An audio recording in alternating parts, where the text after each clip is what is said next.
So Japanese politicians, including the incumbent Prime Minister Yoshihide Suga, have really strange ideas that journalists who question them should put the questions beforehand in writing so that the bureaucrats can prepare the answers. This is a really nonsensical idea, and you know what?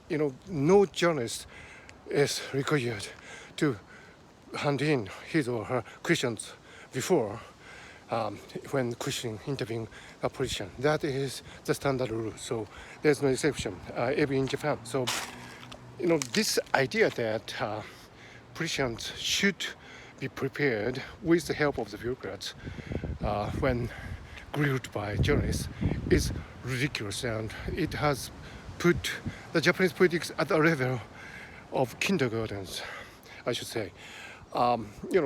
Nobody should be there if they cannot answer questions straight away, even in a clumsy way, with his or her own voice. Otherwise, they wouldn't qualify as politicians. So by that standard, many Japanese politicians actually do not qualify as politicians because they always need this horde of bureaucrats to assist them to answer these questions.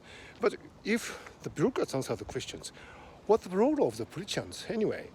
So this is a very, strange idea, and actually it has led to the job loss of many journalists, including News 9 anchor at NHK. He lost his job. Mr. Arima, he lost his job because he put questions to Mr. Suga, which were not handed in beforehand, which is of course a standard journalistic action. But Mr. Suga couldn't be man enough. I am using this word with object here. Man enough, not in a sexist way, but he was not man enough to accept the question and answer it. So nobody who can't answer the question straight away should be in the position of public offices. That is the ABC of politics.